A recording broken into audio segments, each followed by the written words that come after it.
Two black teenagers walked into a car dealership with nothing but excitement and respect. Minutes later, they were kicked out for looking like trouble. The next day, their billionaire father showed up, not to yell, but to make sure the whole world saw what really happened. The sun was heavy over Tempe that afternoon, one of those dry, slow-moving Arizona days where the heat hums through the concrete. Malik Townsend had just finished track practice, his grey t-shirt clinging to his back as he walked beside his sister Ayana across the parking lot of Madison Auto Gallery.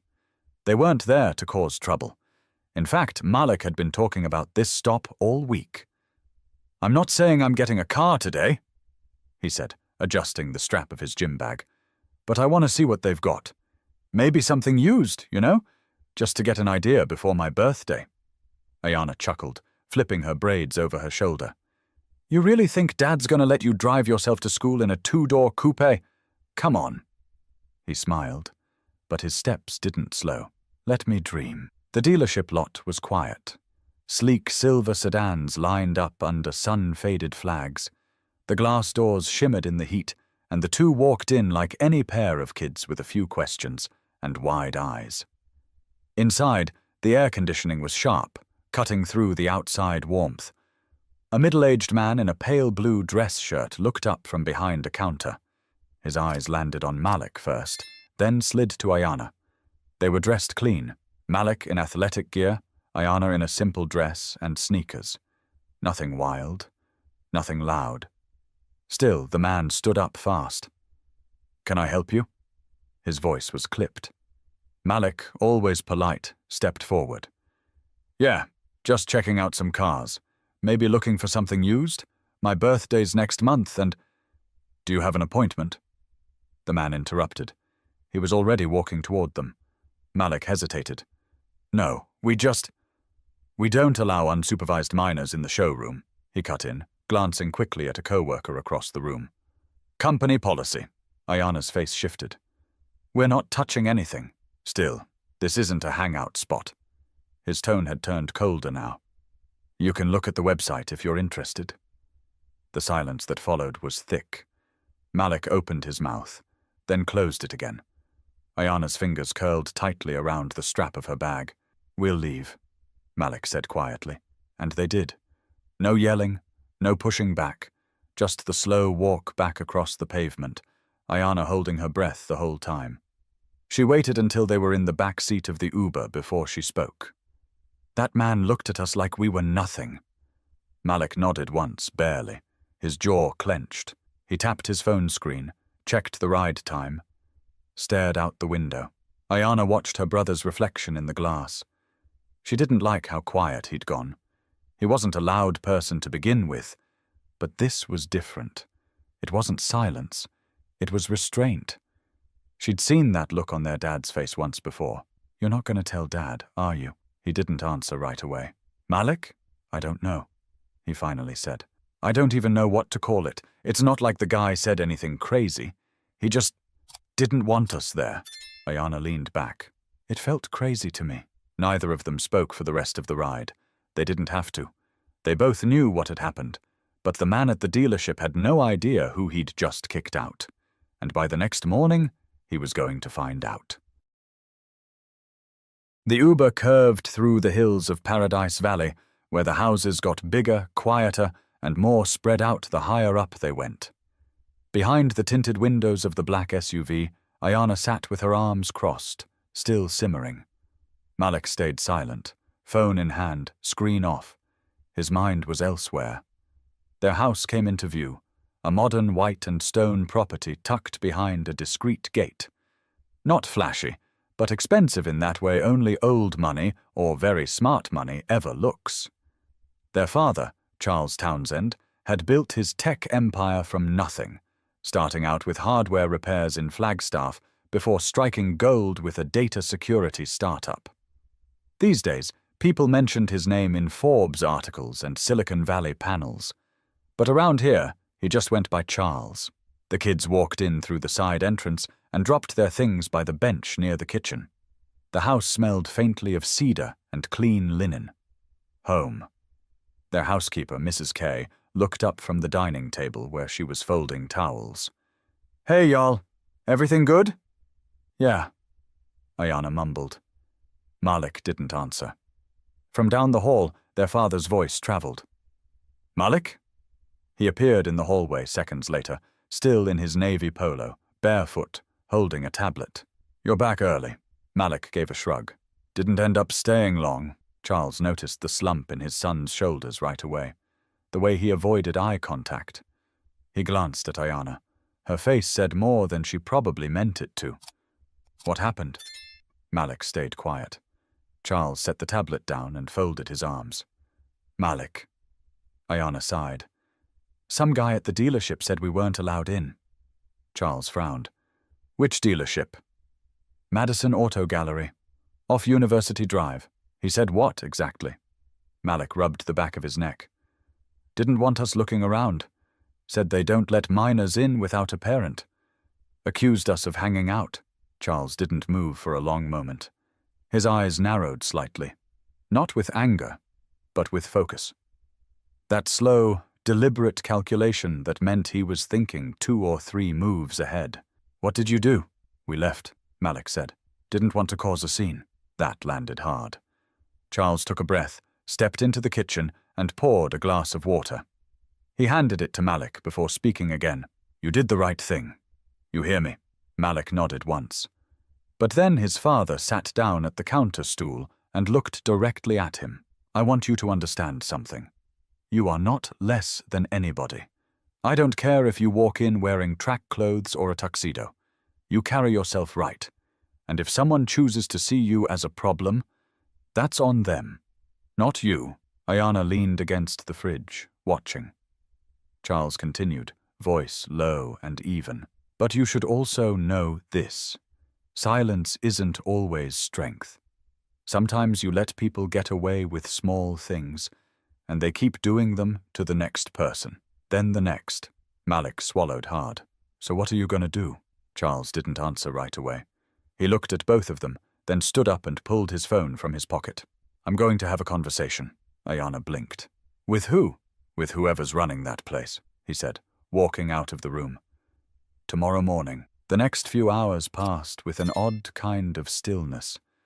No raised voices, no frantic calls. Charles made dinner like usual, grilled salmon, asparagus, rice. They ate as a family. But something had shifted in the air. It wasn't anger. It was purpose. That night, Malik stared at the ceiling for a long time before falling asleep. He wasn't sure what his dad meant by a conversation, but he had a feeling it was going to be louder than any shouting ever could be. And across town, the man at the dealership had no clue that a storm was already on its way. Madison Auto Gallery opened at 9:00 a.m. sharp. By 8:45, the staff had already started trickling in, keys jingling, coffee cups in hand, sunglasses still on. The usual Monday rhythm. Derek Holton, the assistant sales manager, leaned against the front desk with his iced Americano and scrolled through his phone. He didn't recognize half the names in his inbox anymore. Turnover was high. The job paid well if you knew how to sell, and he knew how to sell. By 9:03, they had one customer in the lot. A navy blue Rolls-Royce Phantom, gleaming under the Arizona sun. It didn't pull into a regular space. It didn't idle in the back. It glided right up to the front doors and stopped. No one got out at first. Derek glanced at the receptionist, then stepped around the desk. You expecting an appointment? Nope, she said, eyes locked on the car. Then the door opened. Out stepped a tall man in a dark blazer, slacks sharp enough to cut glass, shoes polished like a mirror. He moved slowly, calmly. No wasted steps. He pushed the glass door open and stood at the entrance for a moment. Good morning, he said, voice smooth but firm. I'm looking for your manager. Derek hesitated. I'm the assistant manager. What can I help you with? The man looked at him directly. You're not who I need. That's when Kyle Lenson, the general manager, came out from the side office. Tall, red-faced, always looking a little too stressed. Morning, he said quickly. I'm Kyle. Can I ask what brings you in? The man reached into his jacket pocket and handed him a card. Kyle read the name slowly. Charles Townsend, founder and chairman. TNS Global. He looked up, his face beginning to pale. Wow, sir, I wasn't expecting. I imagine you weren't, Charles replied, stepping further inside. I won't take much of your time. Kyle gestured to his office, eyes flicking toward Derek. We can talk in here. But Charles didn't move. No need for privacy. This is a public place. I'll only speak for a few minutes. Kyle nodded stiffly, clearly uncomfortable. Of course. Go ahead. Charles looked around the showroom. Yesterday, 2 kids walked in here. One was my son, the other my daughter. Kyle blinked. His throat bobbed. I see. They were told they weren't allowed to browse, that they should leave, that this place wasn't for them. Sir, we have... Charles held up a hand. I'm not here to argue. I'm not here for a refund. I didn't lose anything yesterday. But you did. You lost the chance to do right by 2 young people who were raised to treat others with respect, even when it's not returned. A few other employees had started to drift closer, pretending to straighten papers or clean counters. Charles continued, My children are not troublemakers. They're thoughtful, intelligent, raised with care, and they don't need your validation, but they should have been treated like people, not like threats. Derek looked down at his shoes. The receptionist had stopped typing entirely. Kyle cleared his throat. Mr. Townsend, if I may. I'm not asking for an apology, Charles said. Apologies are easy. What matters is what you believe when nobody's watching. What decisions you make when you think no one's going to call you on it. He paused. Let the silence breathe. Because next time it won't be my kids. It might be someone who doesn't have a father with a media contact list, and they'll walk out of here with a memory you won't ever hear about, but they'll remember it for the rest of their lives. Then he turned to go, but just before he pushed the door open, he added, without looking back, You can sell luxury without being small. I hope you figure out how. Outside, a small group had gathered. 2 people recording on their phones, 1 local reporter on a tip, and a woman holding a mic. Charles hadn't called them. Word had just traveled.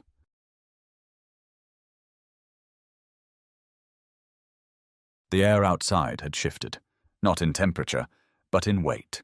Charles stepped down onto the dealership pavement with calm, deliberate ease. His expression didn't flicker at the sight of the small crowd forming. 2 local college students stood off to the side with their phones out, quietly whispering to each other. One woman from KXME5 News was already mid-sentence, murmuring into her mic, unsure if she was even live yet. Charles didn't raise his voice. He didn't look for a podium. He simply stopped near the front door, adjusted the sleeve of his jacket, and spoke. I wasn't planning to say anything today, but I know how this works. If I don't say it now, someone else will try to speak for me. He looked up, scanning the few faces staring back. My son, Malik, and my daughter, Ayana, came here yesterday afternoon. They weren't loud. They weren't messing with anything. They came here to look, like any other young person with a little excitement in their chest and a dream in their head. His voice didn't waver. It wasn't loud. It was quiet. So quiet it made people lean in. But they were asked to leave. Not because they broke a rule. Not because they touched something they shouldn't have. But because someone decided they didn't belong here, that they were a problem before they said a single word. The college student holding the phone let out a soft breath, shaky with emotion. Charles went on. I've worked my whole life to build something that would last, and I've taught my children that what you build doesn't just sit in your bank account. It lives in how you treat people, in the everyday decisions, the ones you make when nobody's watching. He paused again. Not for drama, but because the next words meant something. Yesterday, someone looked at my children and didn't see who they were. They saw who they assumed they were, and they dismissed them. You don't need to raise your voice to be disrespectful. You just need to make someone feel small in a place they were excited to walk into. Behind the glass doors, Kyle stood watching, hands shoved deep in his pockets. Charles looked over his shoulder briefly, then turned back to the people in front of him. I'm not asking anyone to cancel this place. I don't believe in that. I'm not even angry anymore. I'm just tired of seeing this pattern over and over again. Good kids being made to feel like criminals before they've done anything wrong. That kind of thing sticks. And if no one speaks on it, it just keeps happening. A few more bystanders had stopped on the sidewalk. A delivery guy across the street lowered his sunglasses to get a better look. I showed up today because my children didn't deserve that kind of treatment. And because I want them to see that when something's wrong, you don't just swallow it. You face it, with clarity, with dignity, and without letting it turn you into what you're standing against. He stepped back toward the Rolls-Royce, hand on the door handle. One more thing. My kids walked out yesterday with their heads up. That says everything about them, and nothing about the man who tried to shrink them. He opened the car door and got in without another word. The crowd didn't cheer. No one clapped. They just stood there, processing what they'd heard, what they'd seen, and what it said about everything else. Inside the dealership, Derek slowly sat down. The receptionist had tears in her eyes and didn't know why. Kyle Lenson remained by the window, arms stiff by his side. But even he knew it was too late to control the story now. By that afternoon, the first video hit Twitter, then Instagram, then the news, and the story began to take on a life of its own. By lunchtime, the story had slipped out of local hands. What started as a shaky vertical phone video recorded by a college freshman named Tori Clements had already crossed 2 million views on X. The caption read, "This man just walked into a dealership that disrespected his kids and handled it with so much class.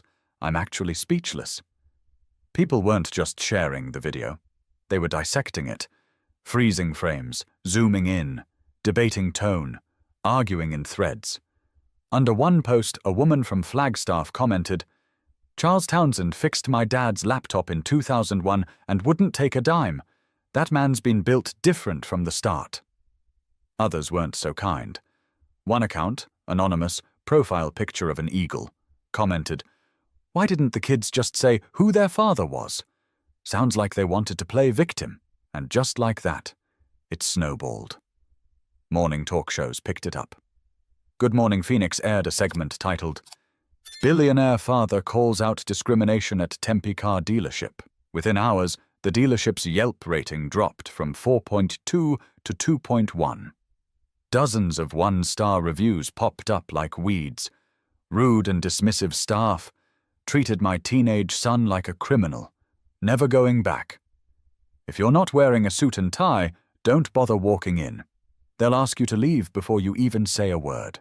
Of course, not all the backlash came from strangers. Local activist groups began circling the story too, pushing for conversations about youth, perception, and everyday bias. And in the middle of it all, the dealership released a statement. A bland 2-paragraph apology posted on their website and Instagram page.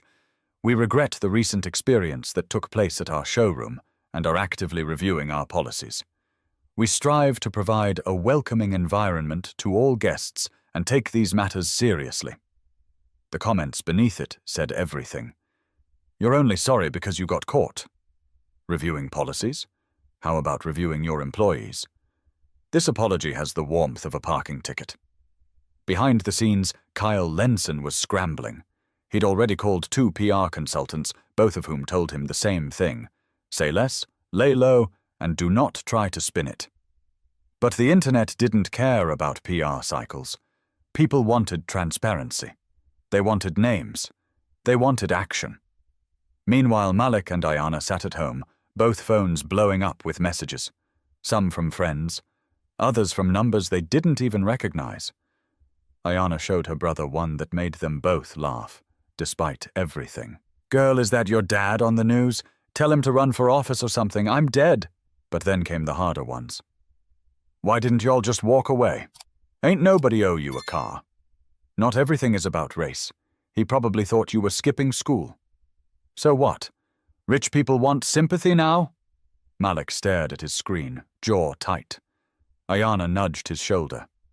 "Don't read that stuff." He didn't respond. He was still scrolling. Their father entered the room, holding 2 mugs of tea. "Phone's down," Charles said. Just for now. Malik hesitated, then finally set his phone face down on the table. Ayana followed. Charles sat across from them, leaned in slightly.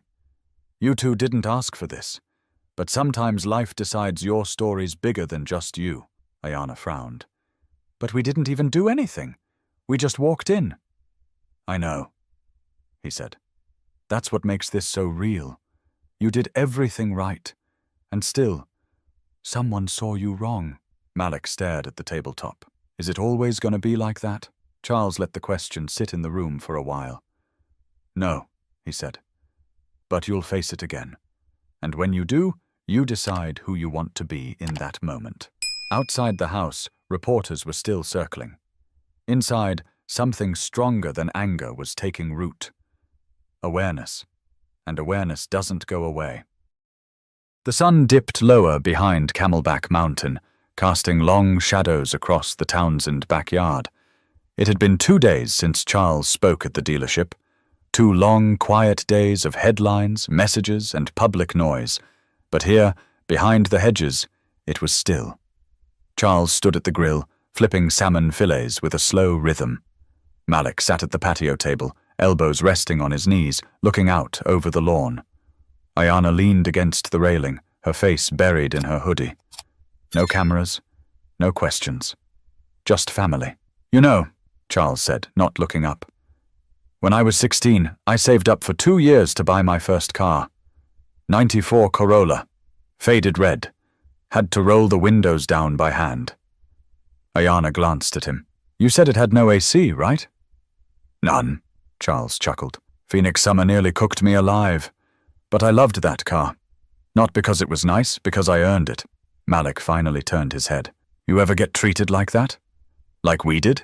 Charles nodded once. More times than I could count. Walked into stores and got followed. Tried to get bank loans and got laughed at.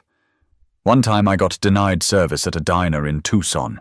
Sat there with my code books in my lap and everything. Didn't make a scene. Just left. But why not say something back? Malik asked. Like you did now? Charles flipped another fillet. Because back then I didn't think my voice mattered. I thought keeping my head down was the only way to move forward. He paused. But I was wrong. The grill hissed quietly. That's the thing, son. You spend enough time swallowing disrespect, you start to forget what being seen feels like. And I never wanted that for you. Or for your sister. Ayana sat down beside her brother. Well, you definitely made sure we got seen.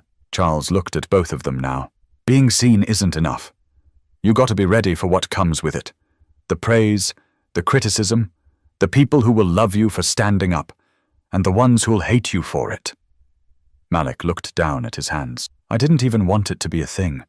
I just wanted to look at a car. I know, Charles said. That's what makes it powerful. You weren't performing. You were just living your life. And someone didn't like what that looked like. They sat with that for a moment. I'm proud of you, Charles added. Both of you. You didn't shout. You didn't try to prove anything. You just stayed true to who you are. Ayana shrugged. It didn't feel brave. It's not supposed to, he said. Bravery's quiet most of the time. It's just not backing down from being decent in a world that sometimes isn't. A long silence settled over the yard. Then Ayana smirked. So, are we still looking for a car or what? Charles grinned. I thought you'd never ask. Malik sat up straighter. Wait, for real? Charles tossed a set of keys across the table. They landed near Malik's hand with a soft clink. Check the garage tomorrow, he said. But it's not about the car. It's about who you become while driving it. That matters more than anything with an engine. Ayana leaned into her brother, teasing. You better not crash it on the first day. Please, Malik shot back. I'm driving like it's made of glass. Charles laughed, and for the first time in days, the weight of the moment started to lift. Some stories end with outrage, others with silence. But this one ends with a lesson. Sometimes the best way to fight back is to stay standing. Calm, honest, and seen. If this story made you feel something, share it. And don't forget to subscribe for more stories that challenge, connect, and remind us who we really are.